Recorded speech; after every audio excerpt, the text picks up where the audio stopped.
बिस्मिल्लाहिर्रहमानिर्रहीम। Exercise number 12.1 का question number 2 है, लेकिन उसको समझने से पहले जो है आपको आइडिया होना चाहिए, आपका कंसेप्ट बिल्कुल क्लियर होना चाहिए कि what is the difference between a parallelogram and a rectangle. तो चलिए डायग्राम की मदद से समझते हैं। देखें, ये आपके पास पैरेललोग्राम है और ये एक रेक्टेंगल है। दोनों में एक ही डिफरेंस होता है जो आपने याद रखना है, वो डिफरेंस होता है इंटीरियर एंगल्स का। पैरेललोग्राम के अंदर ये जो चारों एंगल्स होते हैं, इंटीरियर एंगल्स, ये कभी भी 90 के बराबर नहीं होते। ठीक है, they are never equal to 90। इन चारों में से कोई एक एंगल भी 90 नहीं होगा। ये 90 से कम हो सकते हैं, 90 से ज्यादा हो सकते हैं, बट 90 कभी नहीं होंगे। और इसके ऑपोजिट ये राइट साइड पे आप देखें, रेक्टेंगल है, इसमें ये जो एंगल है, इंटीरियर एंगल्स, ये 90 होंगे। चारों एंगल्स 90 के होंगे। ठीक है, तो ये एक ही मेजर डिफरेंस होता है जो आपने याद रखना है between rectangles and a parallelogram. तो पता चला, जब एंगल इंटीरियर एंगल 90 हो तो उस सूरत में हम इसको कहते हैं कि ये एक रेक्टेंगल है। और जब इंटीरियर एंगल आपके पास इक्वल टू 90 ना हो, डिफरेंट हो फ्रॉम 90, तो उसको हम कहते हैं जी ये एक हमारे पास है पैरेललोग्राम। इसके बाद इसकी कुछ प्रॉपर्टीज आप पढ़ चुके हैं 9th क्लास में, मैं रिकॉल करवा देता हूँ कि दोनों की कुछ जो है कॉमन पॉइंट्स भी होते हैं, दोनों के अंदर कुछ सिमिलैरिटीज भी होती हैं। फॉर एग्जांपल, ऑपोजिट साइड्स जो होती हैं, ऑपोजिट साइड्स वो इक्वल होती हैं। यहाँ पर भी, रेक्टेंगल में भी और पैरेललोग्राम में भी। ये रेक्टेंगल में भी इक्वल दिखा दी मैंने, और इसी तरह पैरेललोग्राम में आए तो वर्टिकल साइड के इक्वल होती है, हॉरिजॉन्टल साइड के इक्वल होती है। इसी तरह रेक्टेंगल में ये हॉरिजॉन्टल साइड के इक्वल होगी, और ये नॉन हॉरिजॉन्टल साइड के इक्वल होगी। ये एक सिमिलैरिटी हो गई। उसके बाद सेकंड सिमिलैरिटी भी होती है इन दोनों में। ऑपोजिट साइड्स इक्वल होने के साथ साथ डायरेक्शन के लिहाज से देखा जाए तो पैरेलल भी होती हैं। इस पैरेललोग्राम में आप देखें, ये हॉरिजॉन्टल साइड दूसरी हॉरिजॉन्टल साइड के पैरेलल होगी, और ये नॉन हॉरिजॉन्टल साइड दूसरी वाली नॉन हॉरिजॉन्टल साइड के पैरेलल होगी। इसी तरह रेक्टेंगल में आ जाए तो ये नॉन हॉरिजॉन्टल साइड्स एक दूसरे के पैरेलल होंगी, और हॉरिजॉन्टल साइड्स एक दूसरे के पैरेलल होंगी। ये कुछ बातें आपने याद रखनी है। तो आए अब हम स्टार्ट करते हैं क्वेश्चन नंबर 2। क्वेश्चन की स्टेटमेंट है, show that parallelogram inscribed in a circle with a will be a rectangle. वो कहते हैं प्रूव करके दिखाएं, शो करके दिखाएं कि जब भी किसी पैरेललोग्राम को इंस्क्राइब किया जाता है, क्लोज किया जाता है, उसे महसूर और कैद किया जाता है सर्कल के अंदर, तो वो रेक्टेंगल बन जाती है। यानी पैरेललोग्राम सर्कल के अंदर आने के बाद क्या बन जाती है? रेक्टेंगल बन जाती है। ये बात आपसे एमसीक्यूज में भी पूछी जा सकती है। ओके, तो इस स्टेटमेंट को भी आपने याद रखना है। बड़ा आसान क्वेश्चन है ये। आइए सबसे पहले हम डायग्राम देखते हैं। ये हमने एक रेक्टेंगल बना लीजिए, ए बी सी और D. Okay, sorry, I am sorry, ये रेक्टेंगल नहीं बनाई हमने, पैरेललोग्राम बनाई है। ओके, तो अभी ये अगर पैरेललोग्राम है तो इसको हमने सर्कल के अंदर क्लोज करना है, और फिर हमने प्रूव करके दिखाना है कि ये एक रेक्टेंगल बनती है। तो आए इसको सर्कल के अंदर क्लोज करते हैं। हमने एक सर्कल ड्रॉ कर दिया जो इसके चारों कोनों को टच कर रहा है, और इस सर्कल का जो सेंटर है वो है एट पॉइंट ओ। तो इसके बाद है हमारे पास गिवन। गिवन में हम बताते हैं कि A B C D is a parallelogram. ये एक पैरेललोग्राम है। उसमें आपने पढ़ा था कि कोई भी एंगल 90 नहीं होता। अब सर्कल के अंदर कैद किया है, तो आगे चलकर आप देखोगे कि ईच एंगल को हमने 90 प्रूव करना होगा। इसको हमने इंस्क्राइब कर दिया एक ऐसे सर्कल के अंदर जिसका सेंटर है पॉइंट ओ के ऊपर।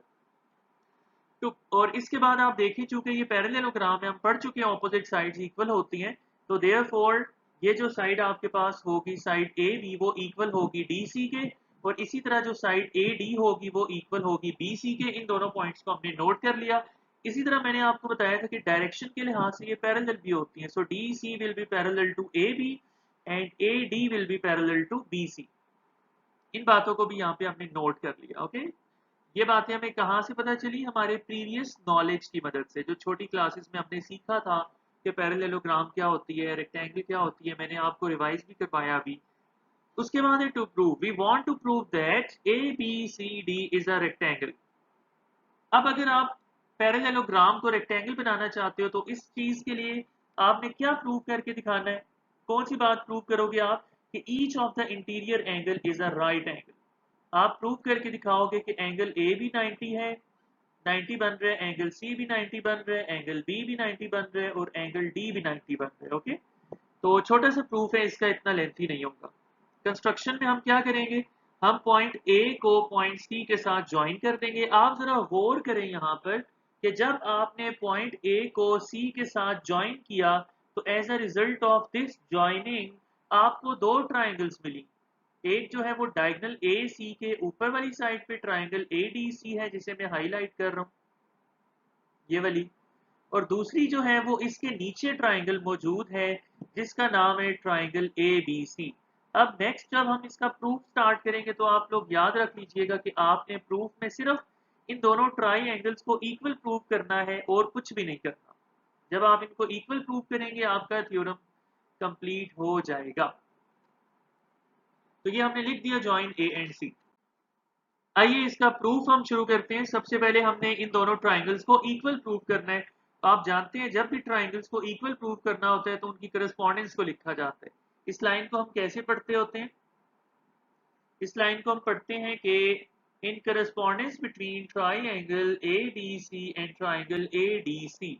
इसमें अब आपने गौर करना है इनकी कौन कौन सी साइड्स हैं या एंगल्स हैं जो इक्वल आ रहे हैं। तो आप जरा गौर करेंगे, जो इनकी साइड है साइड ए सी, ये दोनों ट्राई एंगल्स के दरमियान में इस तरीके से कॉमन है जैसे दो कमरों के दरमियान में, दो रूम्स के दरमियान में एक दीवार कॉमन होती है। इसके बाद आप देखिए हमें गिवन था D C is equal to A B and A D is equal to B C. इन तीनों पॉइंट्स को यहाँ मेंशन कर देते हैं। तो जब आपके पास दो ट्राइंगल्स हो या दो से ज्यादा ट्राइंगल्स हो, तो जब इन ट्राइंगल्स की तीनों साइडें करस्पॉन्डिंग साइडें इक्वल हो जाती हैं तो तीनों करस्पॉन्डिंग साइड्स के इक्वल होने की वजह से वो ट्राइंगल्स खुद भी इक्वल हो जाती हैं। इस वजह से हमने लिखा using S S S theorem triangle A B C is congruent to triangle A D C. अब देखिए अगर ये दोनों ट्राइंगल्स कॉन्ग्रेंट हैं तो इनके करस्पॉन्डिंग एंगल्स भी इक्वल होंगे। ठीक है, करस्पॉन्डिंग एंगल्स कैसे निकलते हैं, यहाँ पे आप देखें सेंटर के ऊपर कौन सा अल्फाबेट है, बी है। यहाँ दूसरी तरफ सेंटर के ऊपर कौन है, डी है।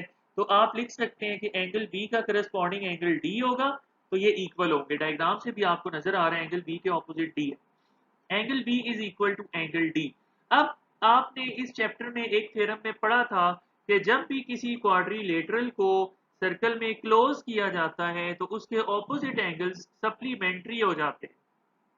जब भी किसी चार साइडों वाली डायग्राम को सर्कल के अंदर कैद करते हैं, इस कैद की वजह से उसके ऑपोजिट एंगल्स सप्लीमेंट्री हो जाते हैं। अब यहाँ पे अगर आप गौर करें तो एंगल बी का जो ऑपोजिट एंगल है वो एंगल डी है। एंगल बी का ये एंगल बी हो गया, ये एंगल डी हो गया, तो ये दोनों ऑपोजिट एंगल्स हैं तो ये सप्लीमेंट्री होंगे, यानी इन दोनों को प्लस करने से आपके पास 180 आएगा।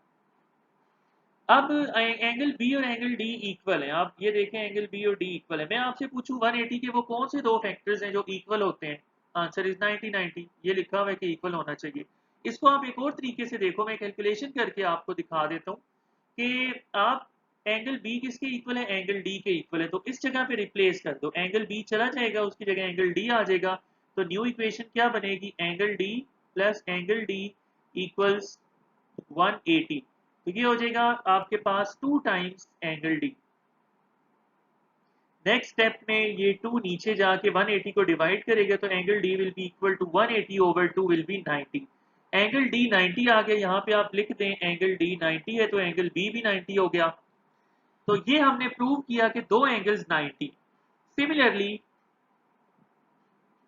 we can prove that the other two angles A and C are also the right angles। ये आपने प्रैक्टिकली जो है यानी पेपर में प्रूव करके नहीं दिखाना, आपने एज इट इज लिखना है पेपर में सिमिलरली करके, ठीक है, क्योंकि सेम चीज़ों को मैथ्स का रूल है रिपीट नहीं किया जाता। तो ये इसको पेपर में आप ऐसे लिखेंगे तो आपको इंशाल्लाह फुल मार्क्स मिलेंगे। कोई भी क्वेश्चन हुआ तो नीचे कमेंट्स में लाजमी पूछिएगा।